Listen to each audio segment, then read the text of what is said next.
validate these new safety systems on a closed course. That's what we have out here.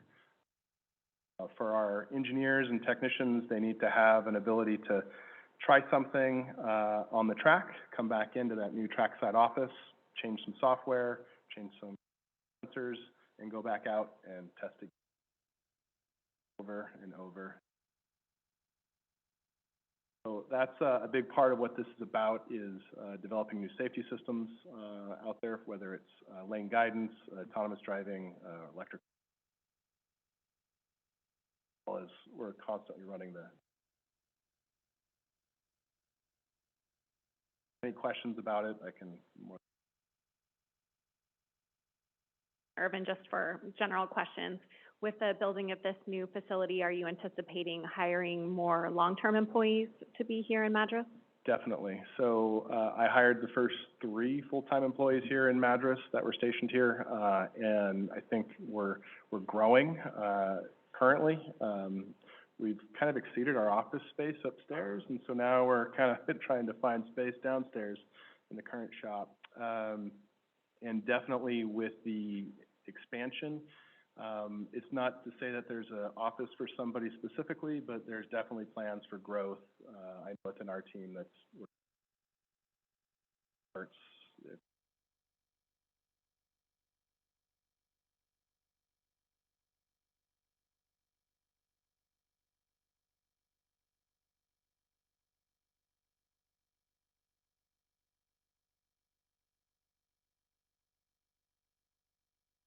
So I just want to make sure in the record that Mary Kendall showed up about 10 minutes ago, so. Oh, no, I got it. Yeah, Mary Kendall or Commissioner Ryder, 644, so. Life happens. Kendall, you said you're bringing in a lot of people. Will there be also opportunities for local people who have also? Yeah, so actually we just closed an opening for a position, integration technician stationed here in Madras, and it's open to the public. It's been open for last month. We got 6 applicants, and we're hiring a new person, hopefully starting. Yes, definitely open.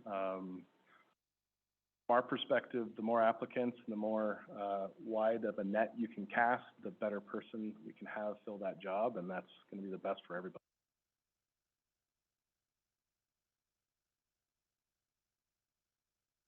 Mike, I got a quick, also related, as you're talking, you know, one of the top 5 employers in the state of Oregon, got a ton of people coming in and out of the community for work. Just a simple kind of concept. When you come here, are you staying at the hotel? As a large employer, what do you see that the community is missing for this kind of, not quite transient, but temporary housing, and is there something that we should be considering at the Planning Commission? We need a Brasada address. So I will say, when I came here 20 years ago, I stayed at Sunny's. I'm just really glad that boy. Cross Keys was built. So thank you for approving that. Well, you should see their new project. Yeah.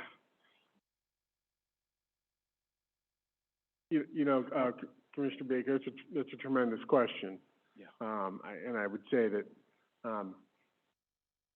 Chaz and Jeff are pretty unique, but you know, I think the things we've done in our downtown, I had some feedback in a presentation I gave locally here.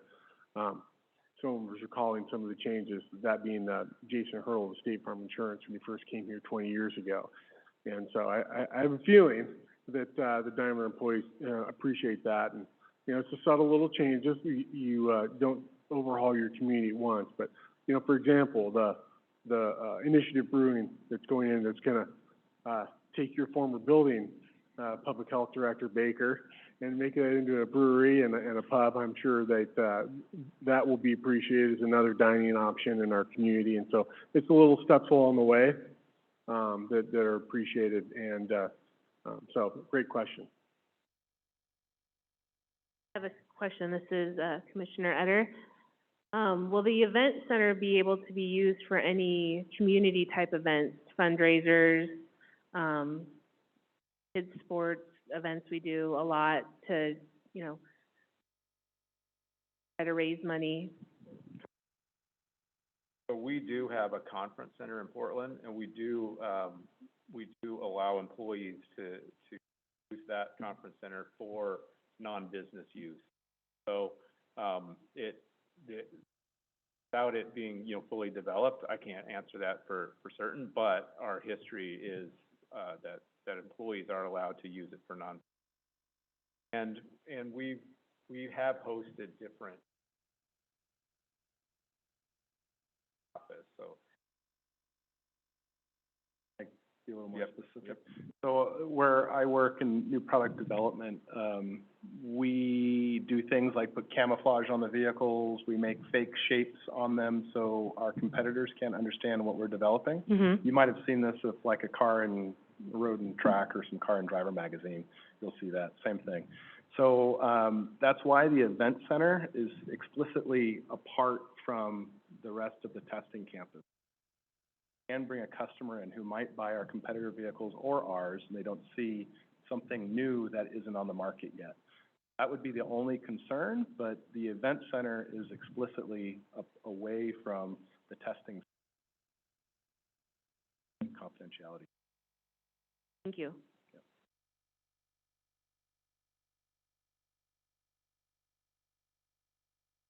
Any other questions? We can move on to the neutral testimony. Let's go back to proponent. Whoever we interrupted, all of our proponents, we don't have too many proponents. Yeah, I know, if we don't have that many on our land use hearings, we want to get those on the record. Well, I'll jump in there. I'm a proponent as well as a applicant partner. I'm Jeff Wilder with MDG Architecture and Interiors. We're at 4875 Southwest Griffith Drive, Suite 300, Beaverton, Oregon, 97005. And I'm the senior architect slash project manager involved in this. We were very excited to get the awarded the architectural contract from Daimler.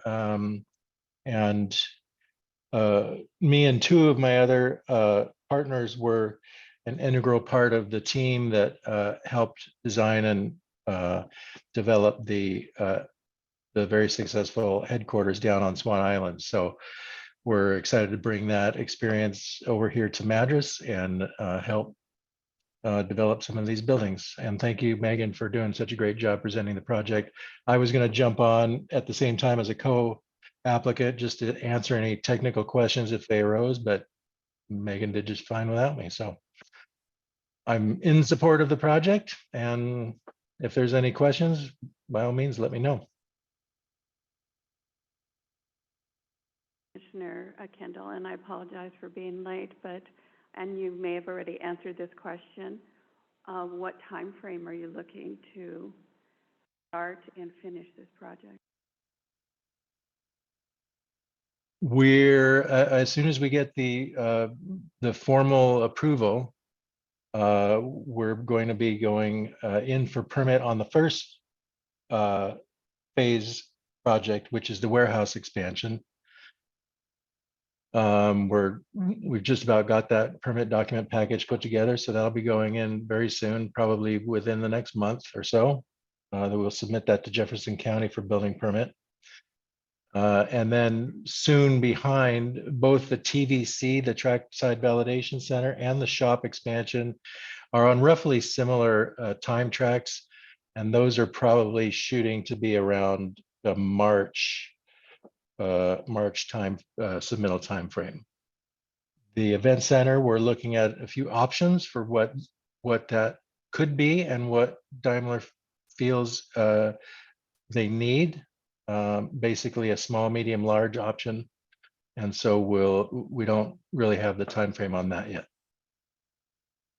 But the other three, the two expansions and the new TVC, are very short term, as quickly as possible. Start date, and then approximately how long to complete?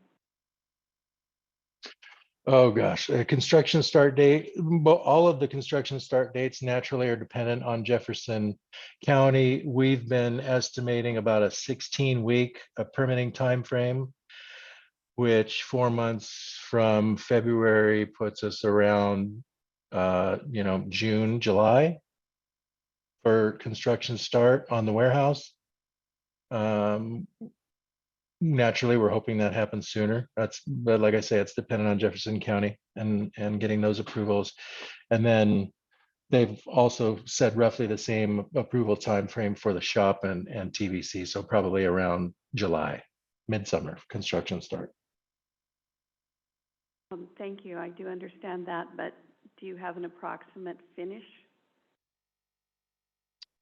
Oh, well, we don't have a contractor on board yet, so we don't have a construction schedule, but for buildings of these size, the warehouse is going to go pretty quick. That's going to be dependent on the metal building manufacturer, how quickly they can engineer and fabricate, deliver, and erect. In fact, a lot of the parts are already on site, but there is a little bit of re-engineering that has to take place to connect the two buildings, just based on some minor adjustments. So once that permit is issued, that should go fairly quickly.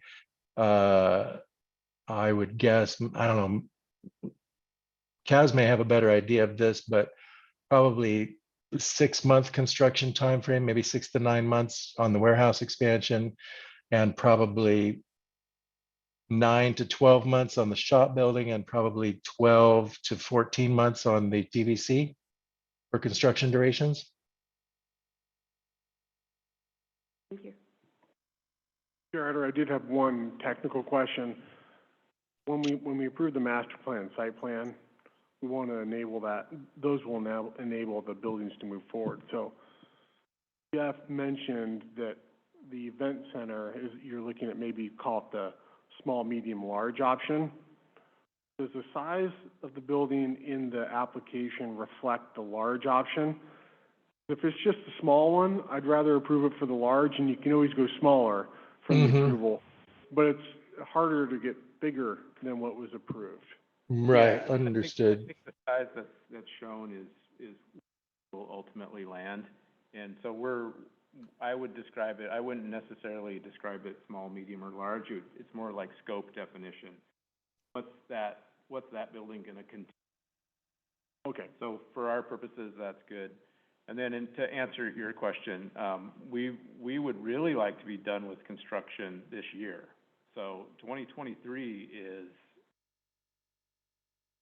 users of the buildings need the building. So Sean and his colleagues would really like to have the building in 2023. That's kind of what we're pushing for. And I appreciate Jeff not being, trying not to be too committal, but, we're proceeding as, we need it as soon as possible. And then the reality is, those things always take longer than we like.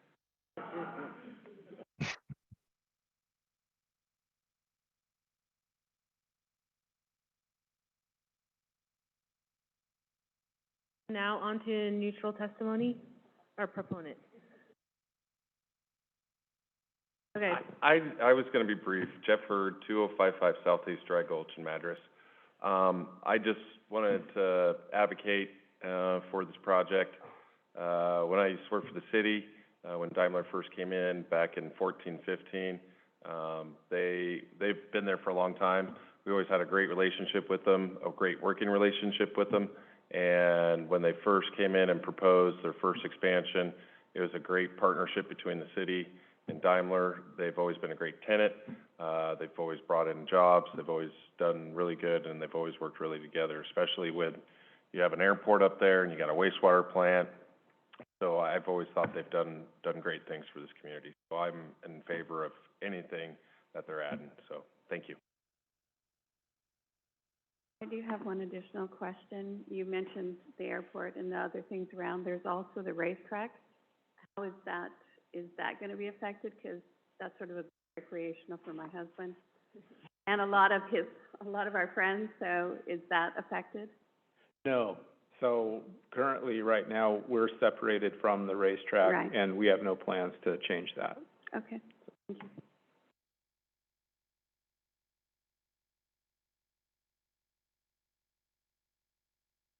Neutral testimony. Anyone presenting testimony in opposition?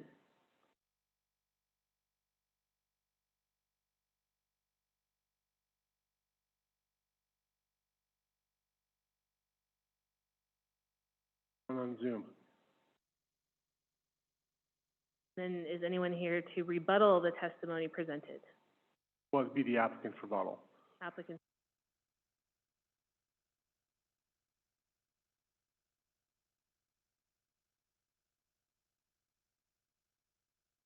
Staff wish to provide anything further? Yeah, so, kind of circling back to how we make a decision this evening, so we've got, recommended findings and decision in your packet, as referenced in the staff report, and 100 pages that go with that. I am, requesting revisions to the findings and condition, as presented to the planning commission this evening. So if you would like to make a decision that would enable those changes to be made, you would simply just need to make a motion to approve the aforementioned files with the changes identified by staff. And then I'll make those changes and we'll get the chair to sign the decision and we'll render it. So that's the way you would incorporate that in your motion.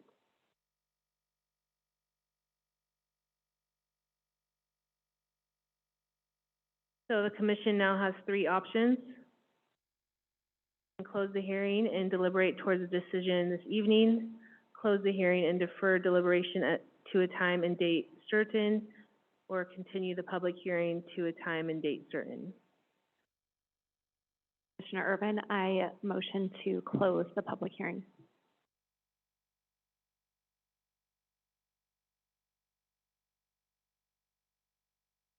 All in favor, say aye. Aye. Aye. Aye. Aye. Okay, then you'll need to make a decision on the matter.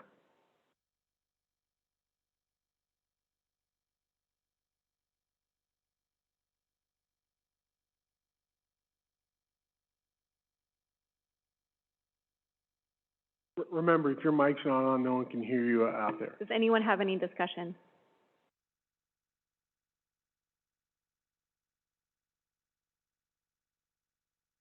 This is Commissioner Etter. I'm ready to make a decision. Commissioner Kendall, I'm fine with making a decision.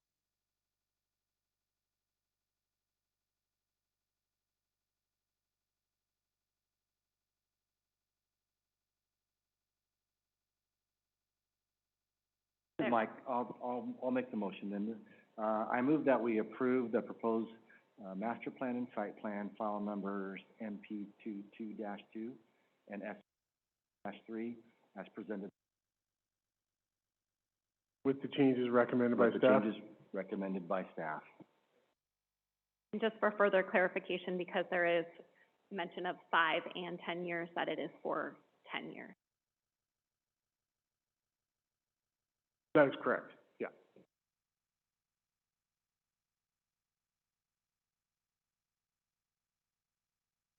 I will second the motion. All in favor, say aye. Aye. Aye. Aye. If there are no further questions, we can close the public hearing. Thank you. Motion carried unanimously. So, we'll get the decision revised. Staff will have, chair, if he's not available, have, vice chair sign the decision, and we'll get going, start the clock on appeal. Get appeal, but, congratulations.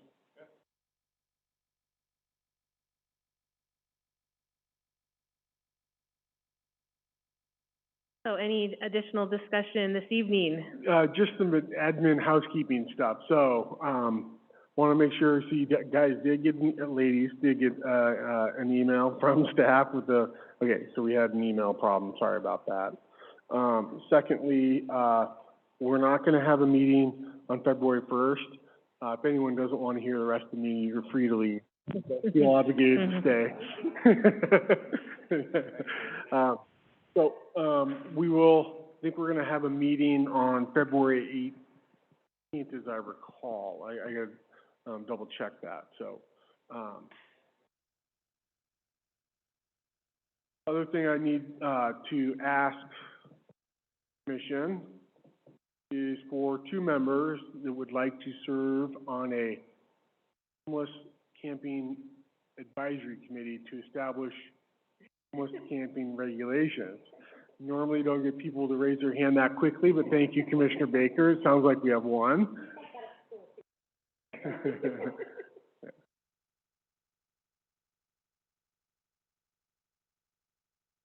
Yeah, there's been some recent court cases that have limited local government's authority to limit or even prohibit camping of those who are houseless on public property, including rights of way. And as a result of that, those decisions, we need to establish what are called time, place, and manner regulations. Those are regulations, generally speaking, that are clear and objective regulations. Remember, so in terms of land use, you have regulations that are discretionary. You have regulations that are clear and objective, right? Discretionary decisions are not made by staff. Discretionary decisions are made by planning commissions who are representative of the community, who make decisions on behalf of the community, or city councils. Clear and objective standards can be made by staff. However, there's also another benefit to clear and objective standards that provides predictability in how those regulations are applied to the matter at hand, or what's intended to be regulated. So, as a result of the Boise case and a few others, the city needs to establish time, place, and manner regulations for those that do not have housing, so that they can camp on public property under certain conditions.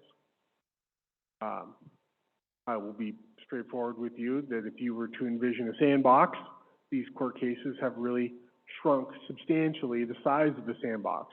I mean, the city doesn't have as many options as we may think we have in terms of how we regulate camping. So, we would be working, this advisory committee would be working with myself, Public Works Director, City Attorney, Police Chief,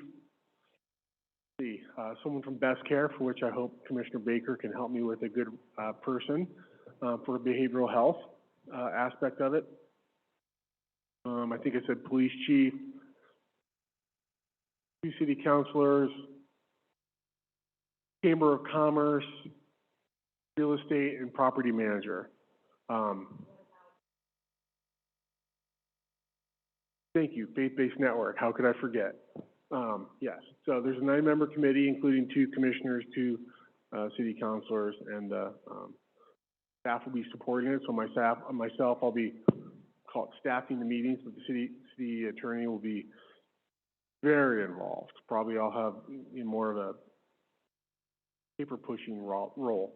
But so we'll have, I hope to complete all this work in 4 meetings. Because I don't know that it's really all that difficult. We don't really have that many choices to make. I mean, the choices to make are how long, it gets down to where do you want to allow camping, residential, commercial, or industrial areas, or parks, and how long do you want someone's camp to be there? Do they need to relocate every 24 hours, 36 hours, 48 hours, so on and so forth. So there actually isn't too many options, right?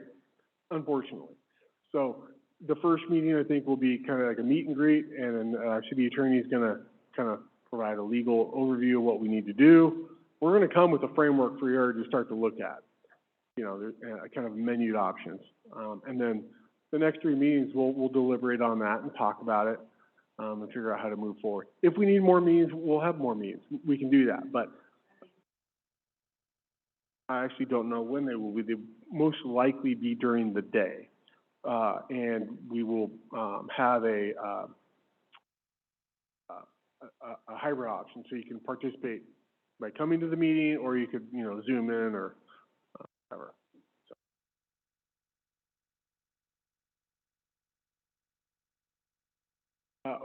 I would say 7 to 5. I mean, I usually don't have meetings at 7 o'clock in the morning. So, yeah. Yeah, okay. Yeah, so what we could do is, I don't even know the date and time. I need to reach out to all the committee members once we've assembled them, say, hey, when do you want to have meetings? And propose a few times. So, what we could do is make you, if,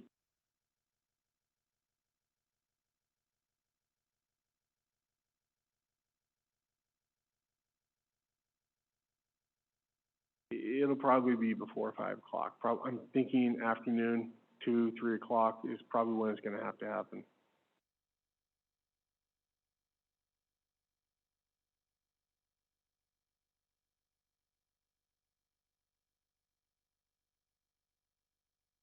Anyone else? I can step away if you need me to. Okay. I love to leave my job during the day. Yeah, me too.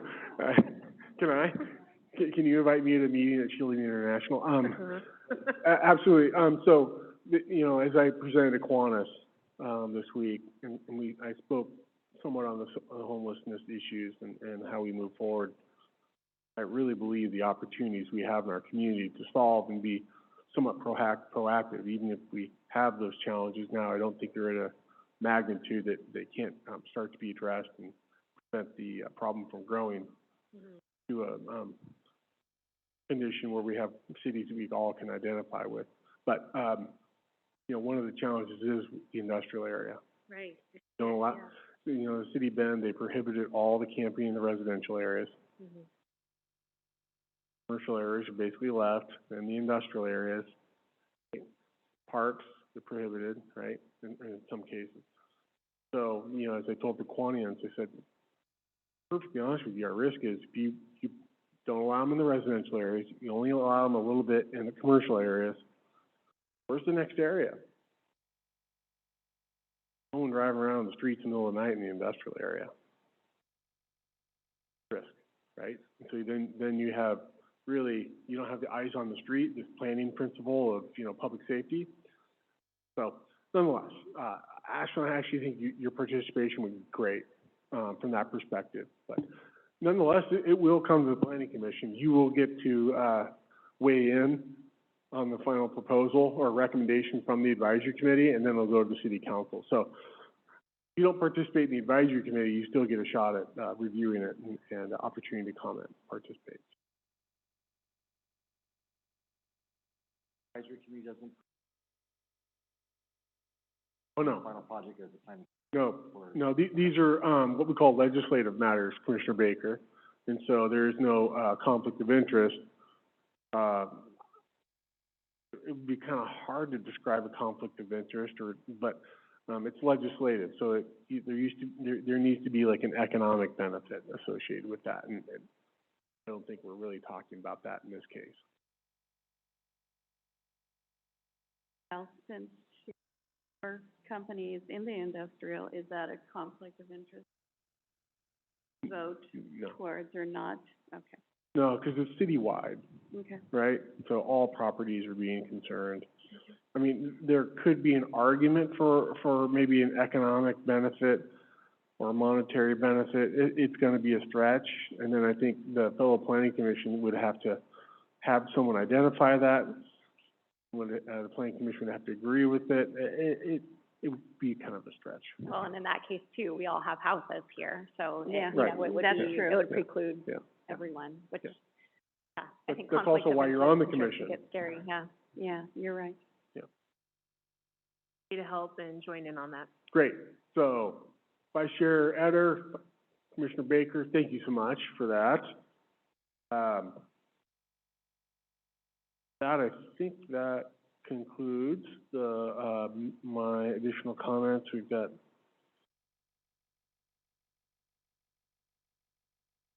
That is. Good meeting this evening. Ashlyn, good job. Maybe didn't feel like it, good job. I don't wanna do it again. So we can go ahead and adjourn the meeting. Yes, you can. Okay, thank you.